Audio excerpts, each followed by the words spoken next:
দেখবেন বাবাদের জামা কাপড় সবসময় মায়েদের শাড়ি থেকে কম দামি হয়। বাবাদের ওয়ার্ডরোব ভর্তি জামা কাপড় থাকে না। বাবারা একটা ঘড়ি বৃদ্ধ না হওয়া পর্যন্ত হাতিয়ে থাকে। বাবারা এক জোড়া জুতা চালায় বছরের পর বছর। বাবারা কম দামি মোবাইলটা একেবারে নষ্ট না হলে ফেলে দেয় না। বাবারা রোদ বৃষ্টি মাথায় নিয়ে সঞ্চয় করে। বাবারা সব থেকে সস্তা হোটেলে খায়। নিজের জন্য সব থেকে কৃপণ বাবাটা তার স্ত্রী সন্তানের জন্য সব থেকে বেশি ব্যয় হিসাবী।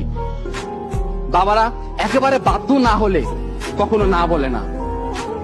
বাবারা ভালোবাসি এ কথাটা বলতে জানে না, করতে জানে। পৃথিবীর সব পুরুষ খারাপ, সব জন্মদাতা খারাপ, কিন্তু একটাও খারাপ বাবা নাই। মাননীয় মডারেটর, একজন শিক্ষকের সন্তান হিসেবে তাদের অসহায়ত্ব রোজই দেখতে হয় খুব কাছ থেকে।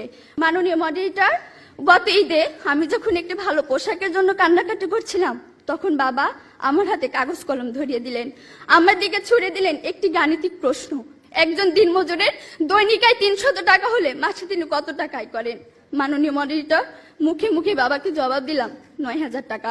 বাবা আমার কাঁধে হাত রাখলেন, চুলের মাঝে হালতো বিলি কেটে বললেন, মা রে, তোর এই বাবা হাই স্কুলের শিক্ষক হিসেবে মাসে 8000 টাকা বেতন পায়। আমি কোনো প্রশ্ন করতে পারিনি বাবাকে। লজ্জায় বাবার মাথাটা নিচু হয়েছিল। পৌরাত্বের দ্বার প্রান্তে দাঁড়ানো বাবার বয়সী চোখ হতে খসে পড়ে জল।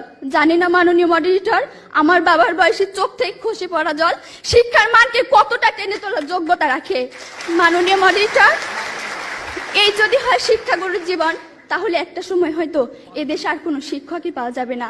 এমন বাংলাদেশ আমরা কখনোই আশা করি না।